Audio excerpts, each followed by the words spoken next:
me say hi to puppy. Cece. Hey, buddy, I got two things to ask you. Yeah? You know how to sharpen? Do you have anything to sharpen this with? I can't believe it. It's like damn. So again, go. And then the other question I have for you. You put air on my bike tires. Yeah. That I don't. You don't know? No. Crazy. You told me it would always be sharp, and it. Let me try and catch up real quick. I haven't posted for a couple of months. I sent a complaint to the federal court. I didn't even look at it.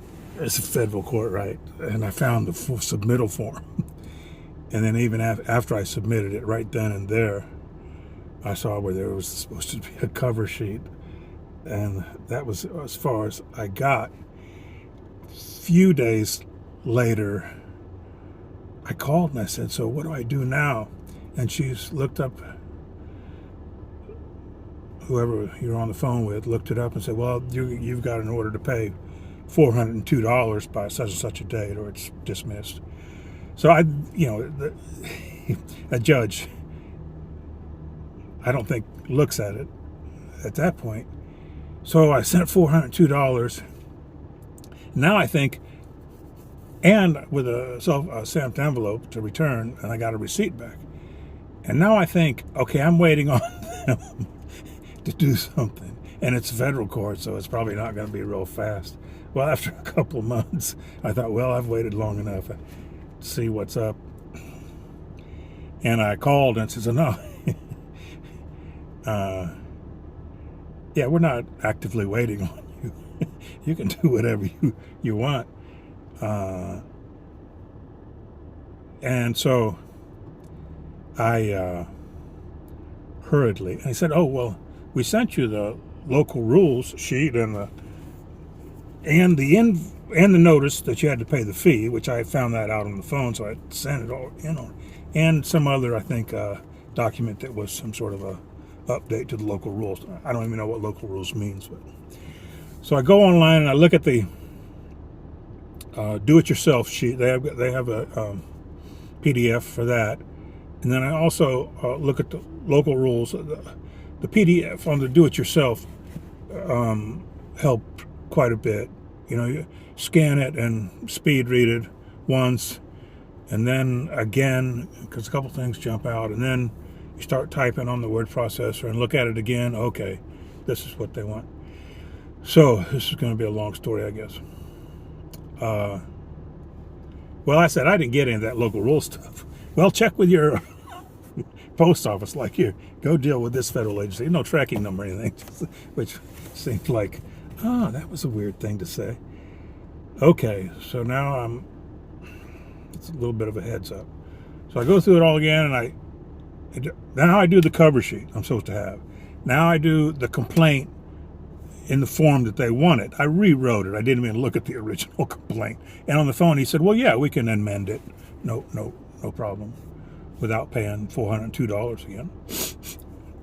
And then the summons, which you fill out, which I had already, then that day that I got that far, the next morning I call up a summons serving agency. I said, how much to do that? $100. Well, you got it? Yeah, I said, I got a case number, because I had gotten it, when I started the process a couple of months earlier.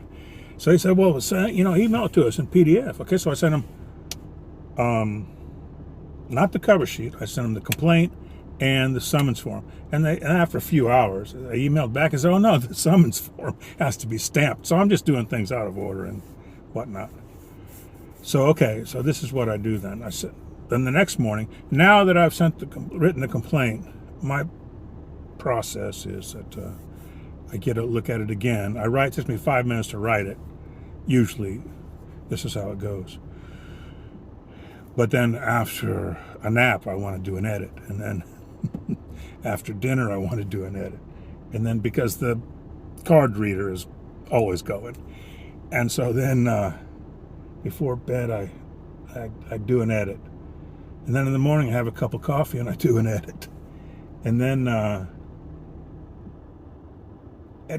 for some reason, it turned out I had one more day. So another edit in the evening, edit in the morning. These are small edits at that point. So I shoot this off in the priority mail to the federal agents on Saturday. They received it on Sunday. Now that was the cover sheet, the complaint, and the summons form, the way that it was supposed to be initially, all the way it was supposed to be initially submitted. So maybe that by the end of the week I have the summons form to send back to the process server the way it's supposed to be, and the complaint slightly altered, improved, I hope. But so I'll put that up on my website under this video. And let me go on for a few minutes. When I finished with the state, these attempts for an injunction with the state court, I just didn't put up the last one supplemental filing to my third attempt for an injunction, which got me my seventh denial from the judge. And subsequent to that, I sent a letter to the district attorney, certified mail, because I'm just creating a case file for what it's worth. So I'll put that up also. So this federal filing is with me as the plaintiff, and now, as it turns out, the state of Florida as the defendant, and the local district attorney is the attorney of the state who I served the summons to, and myself representing myself pro se, as it were. Excuse me. So in these 2 months also, I just, the other day, the Goldman case, Ron Goldman, PhD, I think is the plaintiff in the case against the state of Massachusetts, Medicare funding of infant circumcision. And, Medicare rules are, it's got to be, it's got to be a necessary medicine, and infant circumcision is far from it. So they're trying to get that knocked out. And my comment to them finally was, you're all trying to hack off an arm when you should be trying to hack off the head. Because they raised $40,000 from all of us intactivists, get the attorney's money in that case. And I believe Peter Adler is involved in that case. And then there's also the case against the AAP. That's a different case. American Association of Pediatrics. And that also, the defendant in that case, another one is a Princeton Medical Center, where this botched circumcision was done years ago, and the way AAP was just doing this terrible, terrible thing. Recite a fear, torture a child, and build that market. So for their members, the pediatricians. So those are two cases. Now, Peter Adler, I think, is also somehow involved in that one. So Peter put up, there's another young woman, intactivist, that has her own YouTube channel where she does various things. I'll put a link. But she did another interview with Peter Adler just a couple days ago. And she had done one before, which was one of my favorites of Peter speaking. And this one as well. So I'll link that most recent one. And I